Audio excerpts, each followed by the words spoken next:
Hello friends, আমি অরূপ। আজকে Sunday, তাই একটু ঘোরার জন্য বের হলাম। আজকে আমরা যাব একটি পীঠস্থান, যার সাথে একটা ঐতিহাসিক কাহিনী জড়িত আছে। নওগাঁ থেকে প্রায় 50-55 কিলোমিটার হবে, আসামের নওগাঁ শহর থেকে। চলুন আজকে আমাদের সাথে আপনারা একবার দর্শন করে আসবেন সেই পীঠস্থান, যার উল্লেখ কালিকা পুরাণে আছে। সেই জায়গাটি আপনাদেরকে আজকে দেখাবো, সেই পীঠস্থান দর্শন করাবো। আকাশীগঙ্গা স্থানটি ডবকা ডিমাপুর এবং ডবকা থেকে ডিমাপুর আর ডিফু যাওয়ার যে রাস্তা, সেই রাস্তাতে অবস্থিত। আপনারা ডবকা থেকে যখন ডিফুর দিকে রওনা হবেন, কিছু দূর হয়তো 3-4 কিলোমিটার যাওয়ার পরেই সেই আকাশীগঙ্গা আপনারা দেখতে পাবেন। নওগাঁ থেকে একটু দূর যাওয়ার পরেই একটি পেট্রোল পাম্প দেখতে পেলাম, সেখানে আমরা বাইকে তেল ভরে নিলাম।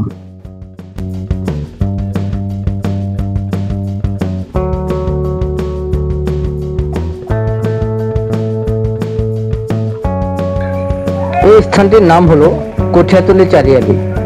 নওগাঁ থেকে এই কঠিয়াতলী চারিয়ালি পার হয়ে আমরা আকাশীগঙ্গার পথ ধরব।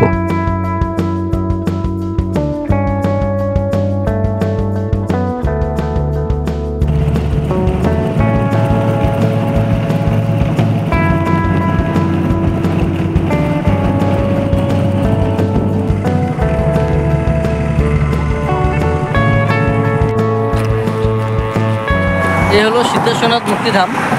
আমার পিছনে আপনারা দেখতে পাচ্ছেন। যদি ফেরার পথে সময় হয় তবে একবার ঢুকবো, আপনার জন্য ভিডিও একটা বানাবো। আর যদি সময় না হয় তাহলে আরেকদিন আপনাদের জন্য এই সিদ্ধেশ্বরনাথ মুক্তিধামের একটি ভিডিও বানিয়ে দেবো। চলুন এখন আমরা যে গন্তব্যস্থানে বেরোচ্ছি সেখানে যাই, আকাশীগঙ্গা আপনাদের একবার দর্শন করে আসি। সিদ্ধেশ্বরনাথ মুক্তিধাম থেকে বের হয়ে কিছু দূর আসার পর আমরা টোল গেট পেলাম। অবশ্যই এখানে আমাদের কিছু দিতে হলো না। এখন যে জায়গাতে আমরা উপস্থিত হলাম, এই জায়গাটার নাম হলো ডবকা। অনেক রৌদ্র ছিল, তাই ভাবলাম একটু গাছের নিচে রেস্ট নিয়ে একটা ঠান্ডা খেয়ে নিই আর নিজেকে একটু ফ্রেশ করে নিই।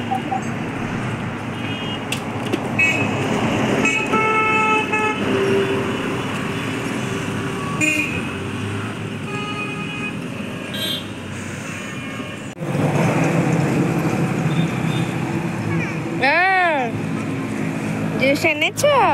দাও দাও দাও, মাকে দাও। Thank you. ডবকার এই স্থানটিতে এসে আমরা বাউচারের রাস্তা ধরলাম, যে রাস্তা দিয়ে ডিমাপুর এবং ডিফু যায়। এই রাস্তা দিয়ে আমরা আকাশীগঙ্গা যাব। এখান থেকে হয়তো 4-5 কিলোমিটার ডিস্টেন্স হবে আকাশীগঙ্গা। প্রায় 3 থেকে 4 কিলোমিটার রাস্তা আপনারা ফরেস্টের মাঝে মাঝে যেতে হবে। এই হলো আকাশীগঙ্গা যাওয়ার মূল প্রবেশ পথ। এই পথ দিয়ে আমরা আকাশীগঙ্গা যাব।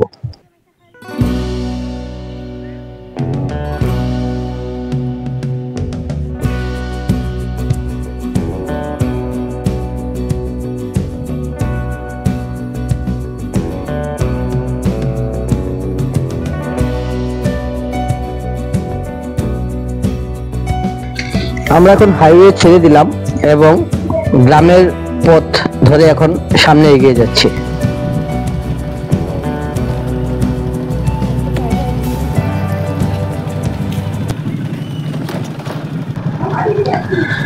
মূল মন্দিরের সামনে আপনারা অনেক দোকান দেখতে পাবেন, যা এই মন্দিরের পূজার জন্য যা সামগ্রী প্রয়োজন সম্পূর্ণ এখানে অ্যাভেলেবল আছে। আপনারা এখান থেকে নিয়ে নিতে পারবেন।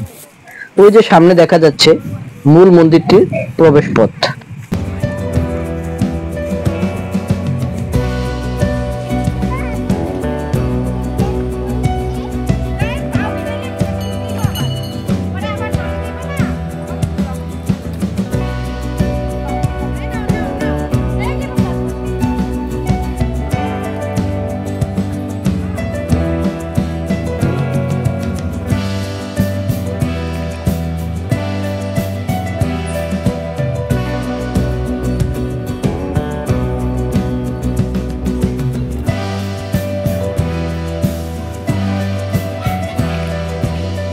এখানে বাদল মহারাজ আছে, কার জন্য জুতা নিয়ে চলে এসেছে দেখুন। ভাই মারবো, এদিকে আও। আমরা যাই, আসো।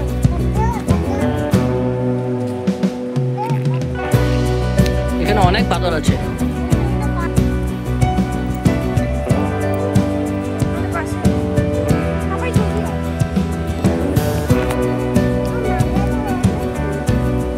সেটা খুলে না থাক, আমরা নিয়ে যাবে।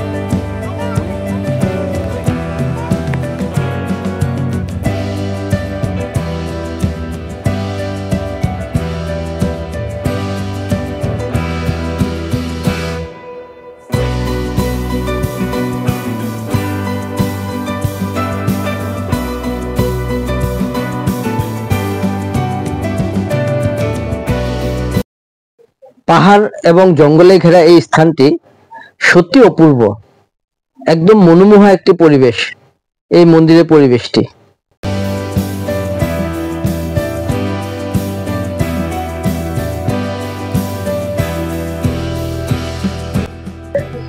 বাবা মহাদেবের একটি বিশাল মূর্তি এখানে বানানো আছে। আমরা বাবাকে প্রণাম করলাম, দর্শন করলাম এবং আবার সামনের দিকে এগিয়ে চললাম।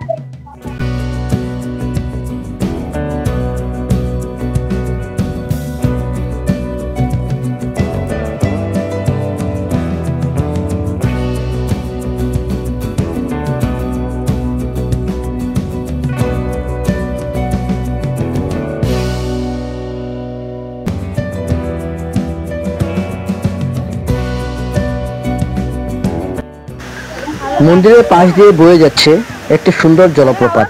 ওই জায়গা থেকে সরে পাহাড়ের কোন জায়গা থেকে এই জলপ্রপাতটি নেমে এসছে কেউ বলতে পারে না। জল ধরবে।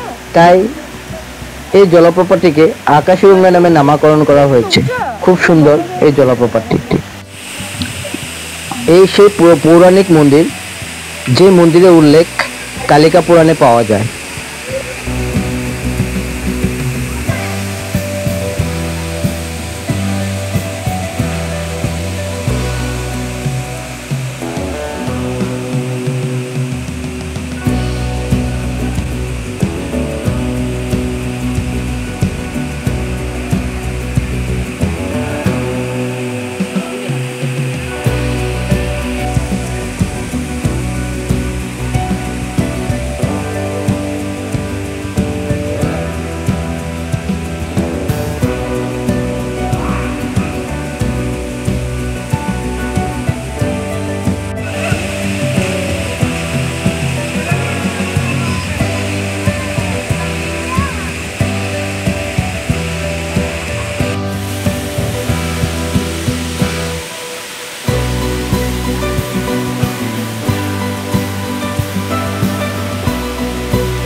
মন্দিরের পাশেই একটি যজ্ঞকুণ্ড দেখতে পেলাম আর জানতে পারলাম মন্দির যখন নির্মাণ হয়েছিল সেই তখন থেকেই এখন পর্যন্ত এই যজ্ঞকুণ্ড জ্বলছে।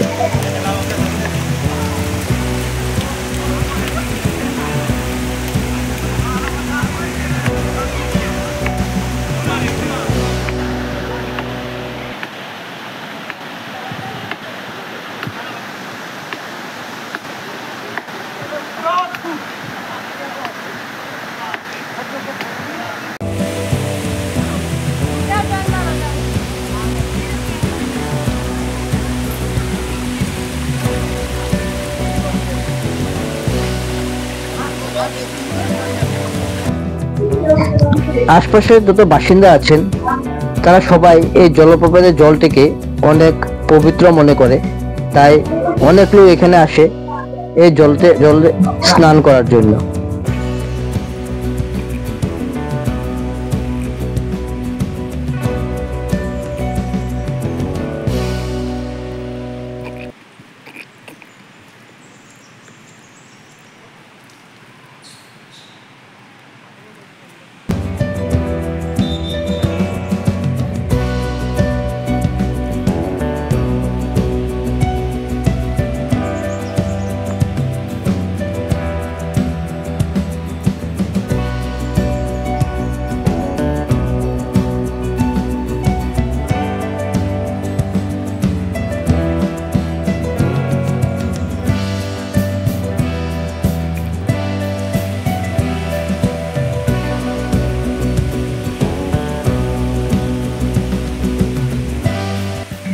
এই ভিডিওটা আপনাদের কেমন লাগলো কমেন্ট করে অবশ্যই জানাবেন, এবং যদি আমার চ্যানেলে নতুন হয়ে থাকেন চ্যানেলটিকে সাবস্ক্রাইব করে দেবেন পরবর্তী আরো এমন সুন্দর সুন্দর ভিডিও পাওয়ার জন্য। আজকের জন্য এখানে রাখলাম। সবাই ভালো থাকুন, সুস্থ থাকুন, ধন্যবাদ।